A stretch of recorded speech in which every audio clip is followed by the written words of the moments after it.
CM Dhami ने video conferencing के माध्यम से मां नंदा देवी राजजात यात्रा 2026 की तैयारियों के संबंध में समीक्षा बैठक में प्रतिभाग किया। वीडियो कॉन्फ्रेंसिंग के जरिए अफसरों के साथ मीटिंग की। 2026 में होने वाली राज यात्रा को उत्सव के रूप में मनाने की तैयारी है। यात्रा को भव्य और सुरक्षित रूप से संपन्न करने के लिए सरकार की तैयारियां तेज हो गई हैं।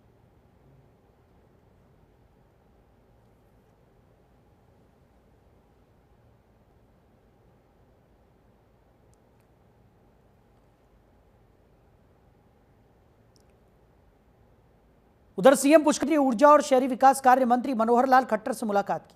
उन्होंने जल विद्युत परियोजनाओं के विकास और प्रधानमंत्री आवास योजना के तहत विशेष सहायता का अनुरोध किया।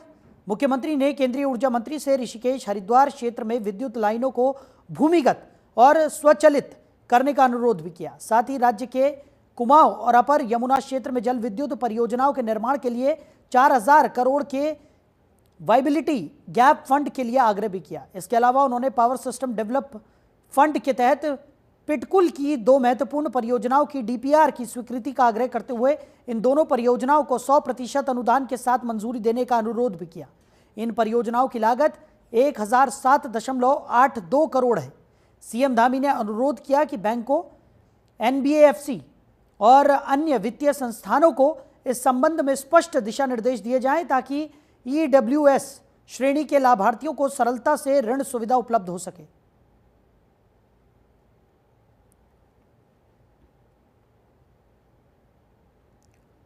उधर सीएम पुष्कर सिंह धामी ने निर्देश दिए हैं कि प्रदेश के प्रत्येक जिले में हाई स्कूल और इंटरमीडिएट के मेधावी टॉपर्स को एक दिन के लिए डीएम और एसपी की भूमिका दी जाएगी। इस प्रेरणादायी कार्यक्रम का उद्देश्य मेधावी छात्रों को प्रशासनिक अनुभव देना, उनमें आत्मविश्वास जगाना और उच्च लक्ष्य की ओर प्रेरित करना है। यह योजना जल्द ही जिलों में लागू की जाएगी और इसके लिए विस्तृत कार्य योजना तैयार की जा रही है।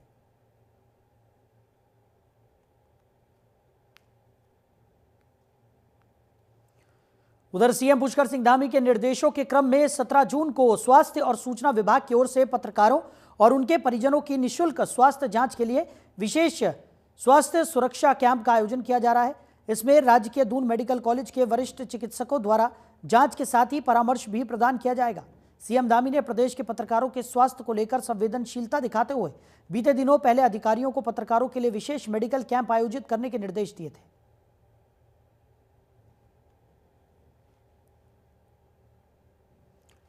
तो सीएम धामी ने मॉनसून के दौरान भूस्खलन होने की दशा में घटनास्थल पर 15 मिनट के अंदर जेसीबी पहुंचाने के सख्त लोक निर्माण विभाग सहित संबंधित अधिकारियों को दिए हैं। इसके साथ ही मुख्यमंत्री ने राज्य के सभी पुलों का सुरक्षा ऑडिट करने तथा सड़कों का पैच वर्क करने के निर्देश दिए। साथ ही उन्होंने सचिव लोक निर्माण विभाग को और पुलों की स्थिति का स्वयं यात्रा करते हुए निरीक्षण करने के निर्देश दिए। सीएम धामी ने राज्य आपातकालीन परिचालन केंद्र में मानसून की तैयारियों की समीक्षा की। उन्होंने मानसून सीजन और मेडिकल आपातकाल की दृष्टि एम्बुलेंस वाहनों को तत्परता से बदलने के निर्देश दिए। उन्होंने पिथौरागढ़ के लिए एक अतिरिक्त हेलीकॉप्टर की व्यवस्था करने के भी निर्देश दिए हैं। पिथौरागढ़ में हेलीपैड और एयरपोर्ट निर्माण संबंधित कार्रवाई को तीव्र करने के निर्देश जिलाधिकारी को दिए गए हैं। उधर राज्य में आंगनबाड़ी केंद्रों पर बच्चों को नियमित रूप से योग कराया जाएगा। महिला सशक्तिकरण और बाल विकास मंत्री रेखा आर्य ने इसकी घोषणा कर दी है। आंगनबाड़ी केंद्रों पर गर्भवती महिलाओं और बच्चों को योगाभ्यास कराया जाएगा। आंगनबाड़ी कार्यकर्ताओं और कर्मचारियों को प्रशिक्षण दिया जा रहा है। कैबिनेट मंत्री रेखा आर्य ने कहा कि भविष्य में प्रदेश के सभी आंगनबाड़ी केंद्रों पर बच्चों और गर्भवती महिलाओं को उनके लिए योगासन नियमित रूप से कराए जाएंगे। इसके लिए सभी आंगनबाड़ी कार्यकर्त्रियों को योग प्रशिक्षण दिया जा रहा है। मंत्री ने कहा कि योग जच्चा बच्चा दोनों के लिए आवश्यक है। इससे प्रसव संबंधी समस्याओं को दूर करने में भी मदद मिलेगी।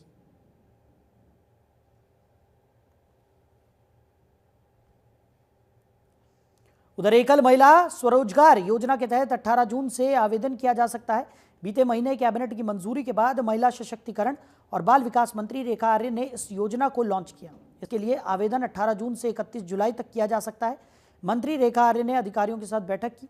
रेखा आर्य ने बताया कि इस योजना में पात्र महिलाओं को रोजगार के लिए 2 लाख तक के प्रोजेक्ट स्वीकार किए जाएंगे, जिसमें से सब्सिडी यानी कि अनुदान के रूप में रहेगा। लाभार्थियों को सिर्फ 25% हिस्सा ही व्यवसाय में अपने पास से लगाना होगा। मंत्री रेखा आर्य ने बताया कि पहले साल इस योजना के तहत कम से कम 2000 महिलाओं को लाभ पहुंचाने का लक्ष्य निर्धारित किया गया है। पहले साल इसकी प्रगति को देखते हुए योजना में लाभार्थियों की संख्या बढ़ाने का निर्णय किया जाएगा। मंत्री रेखा आर्य ने कहा कि प्रदेश में महिलाओं को सशक्त करने के लिए पहले से कई योजनाएं विद्यमान हैं, लेकिन विशेष रूप से एकल महिलाओं को केंद्रित सहायता योजना अभी तक नहीं थी।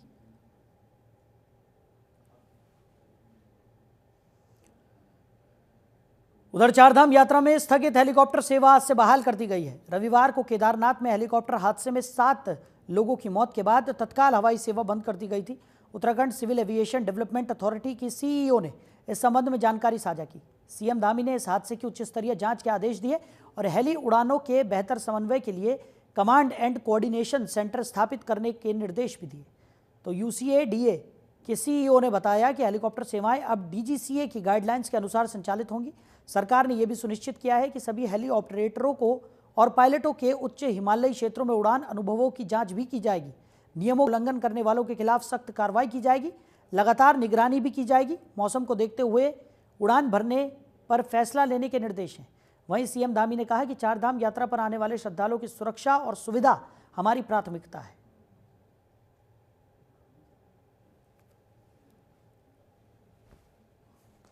अभी हम लोगों के यहाँ पे कल तक की हमने सस्पेंड किए थे और आज से हमने रिज्यूम कर दिए हैं अपने हेली ऑपरेशंस। और सभी को बता दिया गया है कि सारी जो भी हमारी क्लियरेंसेस होती हैं, स्पेशली वेदर की भी, वो देखते हुए आगे बढ़ें। और अभी क्योंकि मौसम थोड़ा सा ठीक नहीं है, इसकी वजह से अभी फ्लाइंग चालू नहीं हुई है, लेकिन जैसे ही वेदर क्लियर होता है फ्लाइंग रिज्यूम हो जाएगी। उधर राज्यपाल लेफ्टिनेंट जनरल गुरमीत सिंह ने डाम कोठी हरिद्वार पहुंचकर कांवड़ यात्रा, अर्धकुंभ मेला और जनपद में संचालित विभिन्न कार्यों के बारे में विस्तार से जानकारी ली।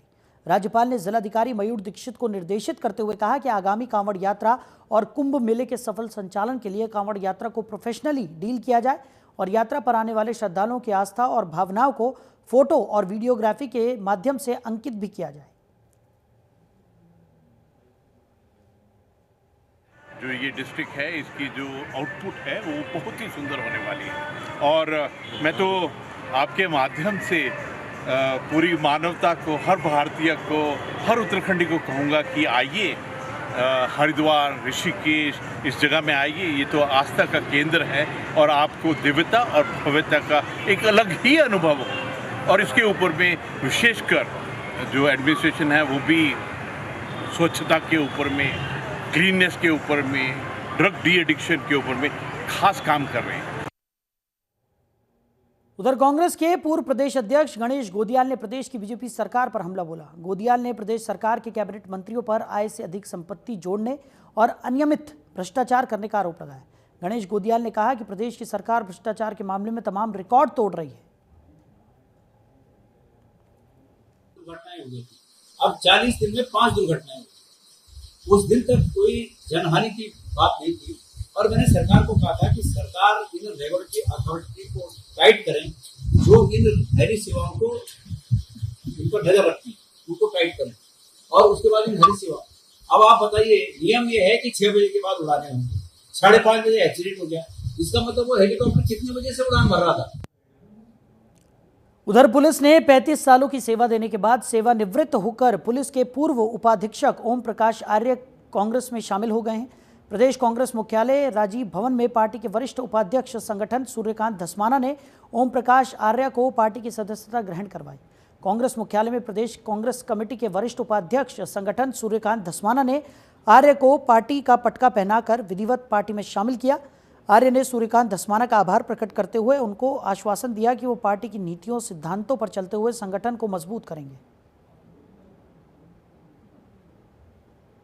ओम प्रकाश आर्य जी पुलिस के सेवानिवृत्त उपाधीक्षक हैं। उन्होंने उत्तर प्रदेश में, उत्तराखंड में डिप्टी एसपी के रूप में 35 वर्षों तक लंबी सेवा दी और वो देहरादून के रहने वाले, बहुत विद्वान हैं।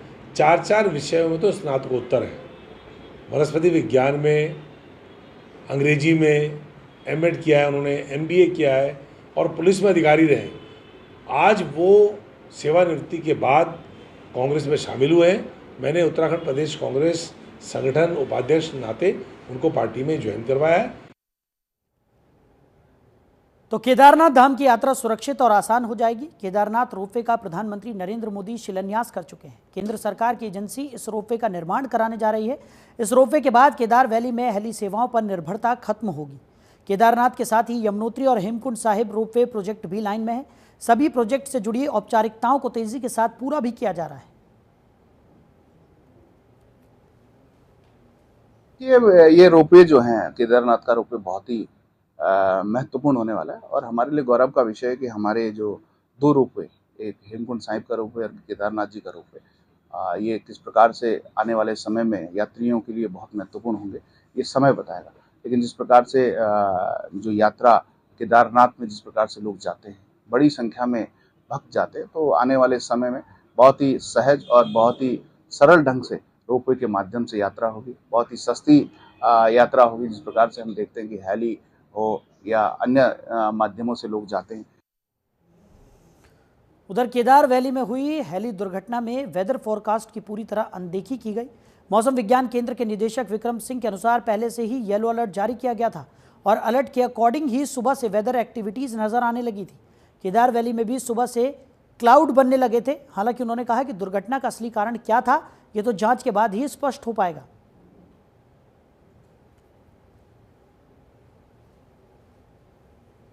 ये था, कल भी अलर्ट है, येलो में वो सब थे ही। और साथ में आप देखेंगे जो सुबह से ही एक्टिविटी शुरू हुई थी और क्लाउड जो है सुबह से ही जो है वहाँ के लिए भी दिख रहे थे। क्लाउडिंग, बहुत ज़्यादा क्लाउडिंग हालांकि अंदर वहाँ नहीं थी, लेकिन फिर भी जो क्लाउड है, लो क्लाउड्स है, वो सब थे जो है। ठीक है, तो हो सकता है वो जो चीज़ें रही हैं वहाँ पे विजिबिलिटी की वजह से या कोई विंड वगैरह स्ट्रॉन्ग रही है जिससे कि जो है बैलेंस में दिक्कत हुई हो, तो वी कैन नॉट से कि मतलब उसमें जब इन्वेस्टिगेशन होगा तो एग्जैक्ट चीज़ पता लगेगी किस वजह से ये चीज़ हो पाई है या हुई है। तो बीते दिन देहरादून समेत पहाड़ी जिलों में जमकर बारिश हुई। वहीं केदारनाथ धाम में सोनप्रयाग से केदारनाथ जाने वाला पैदल मार्ग जंगल चट्टी के पास बाधित हो गया, जिसके बाद यात्रा रोक दी गई है। वहीं मौसम विभाग ने एक बार फिर से रुद्रप्रयाग समेत कई जिलों में भारी बारिश का येलो अलर्ट जारी किया है। मौसम विज्ञान निदेशक ने जानकारी देते हुए बताया कि उत्तराखंड के कई जिलों में बारिश का अलर्ट जारी किया गया है, लेकिन खास तौर पर रुद्रप्रयाग, बागेश्वर, उत्तरकाशी, नैनीताल में भारी बारिश रहेगी।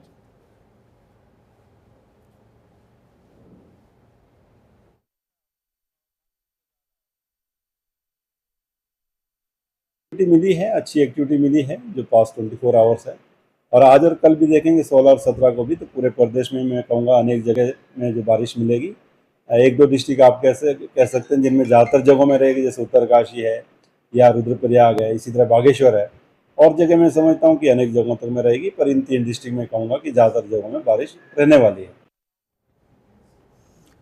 वहीं उत्तराखंड में भाजपा और कांग्रेस के बीच जुबानी जंग चरम पर है। कांग्रेस उपाध्यक्ष ने वर्तमान सरकार पर देश में घोटालों का कीर्तिमान स्थापित करने का आरोप लगाया, तो बीजेपी ने पलटवार करते हुए उन्हें उनकी सरकारों के दौरान हुए घोटालों की याद दिला दी। बीजेपी मीडिया प्रभारी ने आरोप लगाते हुए कहा कि कांग्रेस के मुख्यमंत्री तो कैमरे के सामने पूरे प्रदेश को बेचकर सौदा कर रहे थे। भ्रष्टाचार उनके समय में चरम पर थी। कांग्रेस पार्टी में इस समय अपने हाईकमान, उनके जो युवराज हैं राहुल गांधी के निर्देश पर एक हॉर्स राइडिंग कंपटीशन टाइप का चल रहा है कि कौन कितना झूठ बोल सकता है, कौन कितना फरेब कर सकता है और किस तरह से जनता को अनर्गल बयानबाजी करके गुमराहित कर सकता है। ये प्रतियोगिता उनके सभी नेताओं में चल रही है दिल्ली दरबार को खुश करने के लिए।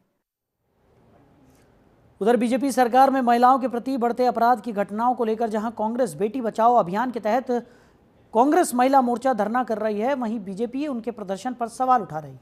बीजेपी प्रदेश प्रवक्ता का कहना है कि धरना प्रदर्शन करना कांग्रेस की आदत बन गई है। उनके पास कोई मुद्दा नहीं बचा है और कांग्रेस के नेताओं को अपने समय का याद करना चाहिए।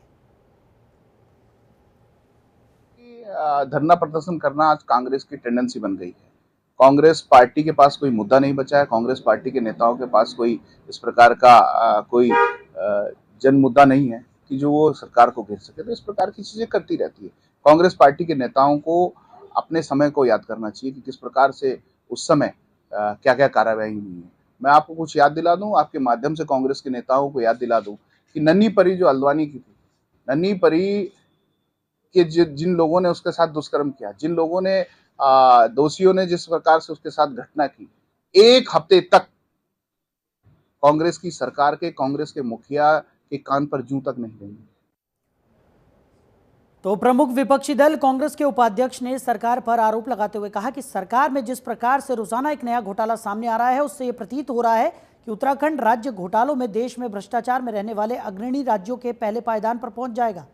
हरिद्वार भूमि घोटाले के खुलासे और उस पर हुई कार्रवाई की आग अभी ठंडी भी नहीं पड़ी, तब तक कृषि विभाग में तराई बीज विकास निगम भूमि नीलाम घोटाला और महेंद्र ग्राउंड कृषि मित्र मेल सामने आ गया है। प्रदेश में भारतीय जनता पार्टी की सरकार, मुझे लगता है कि 2027 आते आते घोटालों का कीर्तिमान बनाने जा रही है। इनका जो जुमला पूरे प्रदेश में जीरो टॉलरेंस, भ्रष्टाचार के खिलाफ जीरो टॉलरेंस, अब वो जीरो टॉलरेंस आप देखिए कि क्या कमाल हो रहा है कि राज्य में हर दिन नया घोटाला आ रहा है। अभी आप हरिद्वार के भूमि घोटाले से निपटे नहीं थे कि आपके सामने एक घोटाला आ गया तराई बीज विकास निगम का। तराई बीज विकास निगम में अरबों खरबों की संपत्तियां जिस प्रकार से कौड़ियों में नीलाम कर दी गई। उधर जिलाधिकारी मयूर दीक्षित ने अभिनव पहल करते हुए प्रत्येक सोमवार को जिला कार्यालय सभागार में जनपद स्तरीय अधिकारियों की मौजूदगी में जन सुनवाई कार्यक्रम की शुरुआत की। जन सुनवाई में 125 व्यक्तियों द्वारा विद्युत, भूमि आदि से संबंधित समस्याएं और मांग दर्ज कराई गई। जन सुनवाई के दौरान जिलाधिकारी ने मदरसा इस्लामिया मिसबाउल इस्लाम के संचालक द्वारा मध्याह्न भोजन योजना की शिकायत के मामले को बेहद गंभीरता से लेते हुए शिक्षा और अल्पसंख्यक विभाग के अधिकारियों को संचालक के खिलाफ नियमानुसार मुकदमा दर्ज कराने के निर्देश दिए।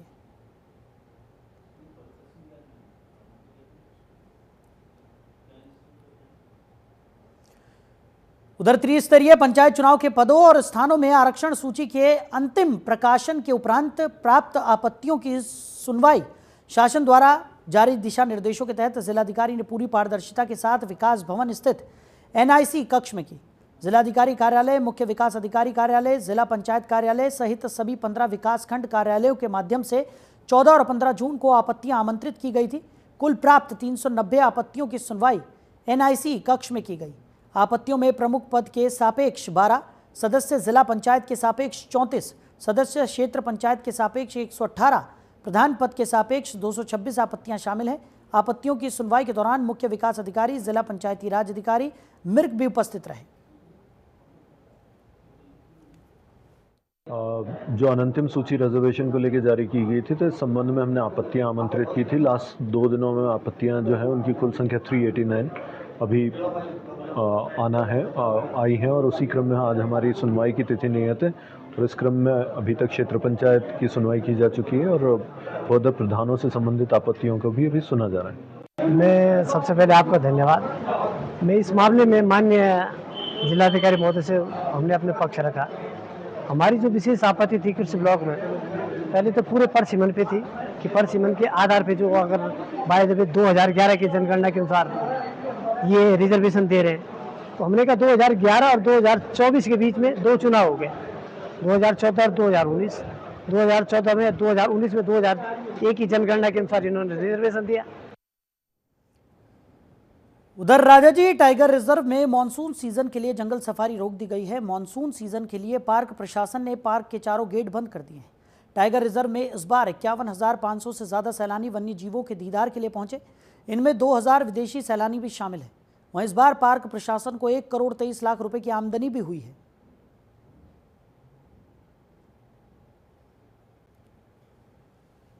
जो पर्यटक गेट में पर्यटकों को विभिन्न प्रकार के पशु पक्षियों का दीदार हुआ है। यहाँ पे कई बार टाइगर की सेटिंग हुई है, एलिफेंट की सेटिंग हुई है, भालू की सेटिंग हुई है और तमाम तरह के रेप्टाइल्स और तमाम तरह के पक्षियों का यहाँ पे लोगों ने आकर आनंद लिया है और लगभग 17,31,000 के आसपास हमारे यहाँ पे रेवेन्यू का जनरेट हुआ है और लगभग 8,000 हमारे यहाँ पर्यटकों ने आमद दर्ज हुई है, देसी विदेशी।